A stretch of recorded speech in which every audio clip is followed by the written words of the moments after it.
Hi there, welcome to part 4, which is all about setting up your social media infrastructure. This is the first part where you're actually physically doing something. We've covered your vision, we've covered getting to know your leaders, we've covered your training, and now we're getting you to actually do something. Now, what do I mean by setting up your infrastructure?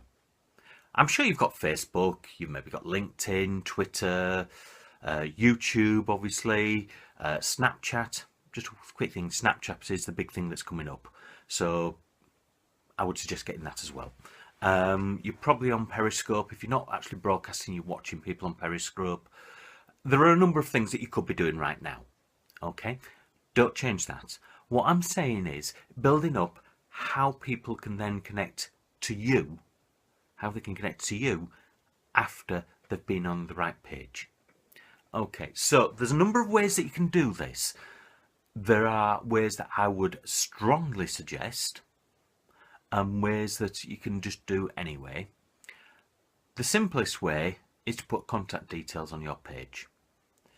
But to be honest, if you put your telephone number on there, your address, who are you going to get contacting you? You'll get some 14-year-old who's messing about, picking up the phone. Oh, I've got a phone number to phone here. Let me type number in and have a laugh. And before you know it, you're getting weird phone calls. Hopefully we're not a voice like that. Right. The first thing I would suggest is get yourself a blog. Why? Because all the social media are not owned by you. They are owned by Twitter, they're owned by Facebook, etc., etc. But when you get a blog, that is your central hub of your wheel, and you own that. The information that comes into there is yours. Okay? So, what you would do normally is guide people from your Facebook channel down to your blog, from your YouTube to your blog, from Snapchat to your blog, from whatever sort it is down to your blog. Okay? Where you have a capture page. Now, what a capture page is something that basically is there to get name and email address, sometimes telephone number as well, depending on what you want out of it. Now, a typical example, and I would suggest you have a look at it anyway, is if you look at the top corner of my blog, if you're not already on it, there is a free Facebook cheat sheet. All you do is put your name, your email address in there, and you get this cheat sheet through. That is being created by somebody who's a six-figure earner who has blown Facebook apart. Okay? So it's well worth reading, and it's a very, very strong PDF about it. But what that is a capture page. So you're capturing the details of the people, the name, their email address, a way to contact them and send them more information as time goes on. Why are you doing this? You want to build a relationship with your clients, your customers, your potential leads. This isn't saying that you're going to sell from that. What that is saying is that you're building something from them. There are people who will connect up on there that 5 years' time might consider then to look a bit deeper. This is not a tool necessarily that you'll get leads from, but you probably will get people who after a while will then say, actually, I wouldn't mind knowing a bit more about what you're doing. Okay?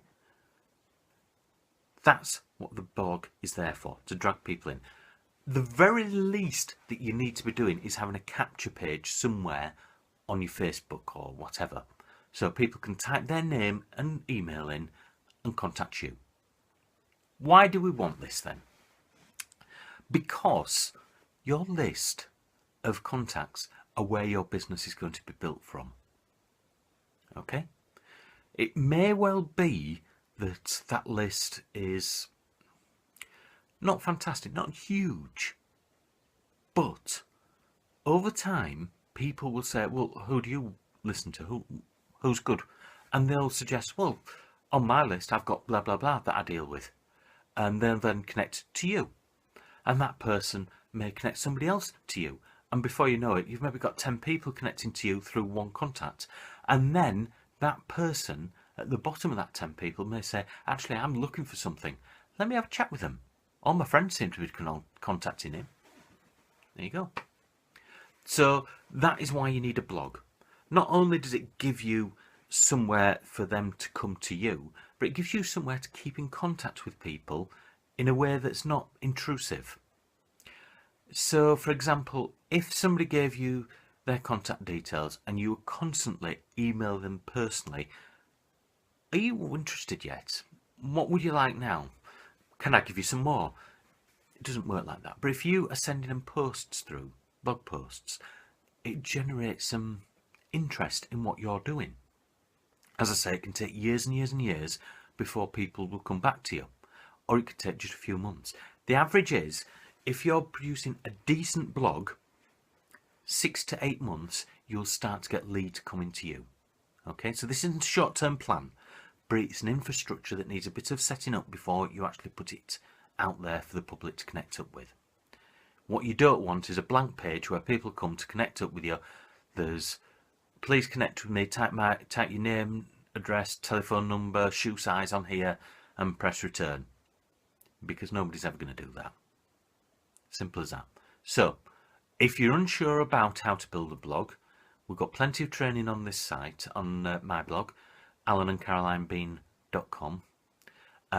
There's some by Ray Higdon, and if you've ever heard of Ray Higdon, he's one of the top blog producers in the world for our industry. And there's other information about different ways of doing it. If you're building a business and you're curious about how to build it better, have a look at my link for MLSP. You'll find that of interest. Anyway, I'm digressing again a little bit. So what I'm trying to say to you is you need to have a way for them to contact you. The best way is with something like a blog. Anyway, I'll speak to you on the next video. So we've covered quite a few steps already and we're starting to build your business. Let's get a bit further along the lines.